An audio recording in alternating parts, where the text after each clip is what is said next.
வணக்கம் அன்பு நேயர்களே! மீண்டும் கிருஷ்ணா எஃப்எம் சேனல் வழியாக உங்கள் அனைவரையும் சந்திப்பதில் எனக்கு பெருமகிழ்வும், ஆனந்தமும். நாம் தொடர்ந்து பார்த்துக் கொண்டிருக்கிறோம். "பின்மதியம் ஒரு நாள்" சிறுகதை தொகுப்பு நூல். அதில் நாம் வாழ்த்துரையை பார்த்தோம், அணிந்துரையை பார்த்தோம். தற்பொழுது எழுத்தாளர் சுரேஷ்குமார் அவர்களுடைய உரை என்ன அப்படிங்கிறத பார்க்கலாம். அதைத் தொடர்ந்து நாம் கதைகளை வாசிக்க காத்துக்கொண்டே இருக்கிறேன். நீங்கள் கேட்க காத்துக்கொண்டே இருக்கிறீர்களா என்பதை நீங்கள் சொல்லுங்கள். இதோ எழுத்தாளருடைய உரையை பார்த்துவிடலாம். கடந்து போன காலங்களை நினைவூட்டிக் கொள்ள எழுத்து எனக்கு உதவுகிறது.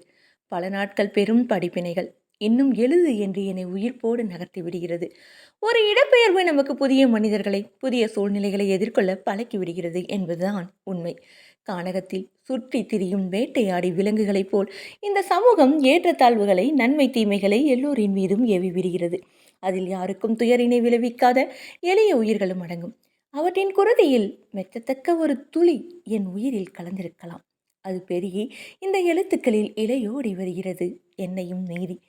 பல காலங்களில் ஊறி திரண்டிருந்த ஒரு சொட்டு ஈரம் மலை பாறையை பிளவுபடுத்தும்.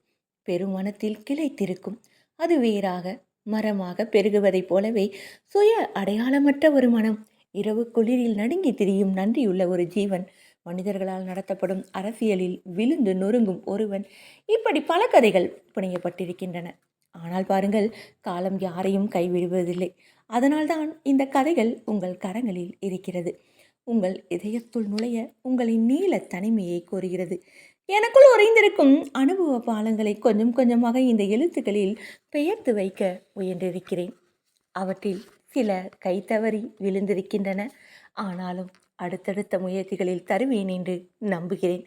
உங்களின் விரல்கள் புரட்டிச் செல்வது வெறும் பக்கங்களை அல்ல, பல வருடம் காத்திருந்த கணங்களை, சக மனிதனின் கனவுகளை பேசும் மாயக்குரலை.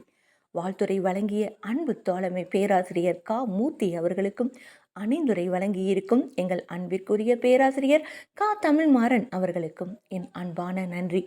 பதியம் இலக்கிய சங்கமம் பெரம்பலூர் தோழமைகளுக்கும், இந்த நூலினை சிறப்புற வடிவமைத்த பதிப்பகத்தாருக்கும், விநாயகா கணினி மையத்திற்கும் என் நன்றி என்றும் உரித்ததாகும் அப்படின்னு மிக்க நன்றியோட சுரேஷ்குமார் எழுத்தாளர் அவர்கள் சொல்லியிருக்காங்க.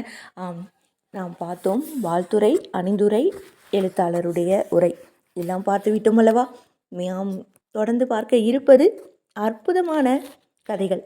இந்த நூல் ஒரு 10 சிறுகதைகள் அடங்கிய நூலாக வடிவமைக்கப்பட்டு இருக்கிறது. நாம் அந்த 10 சிறுகதைகளையும் தொடர்ந்து பார்க்க இருக்கிறோம்.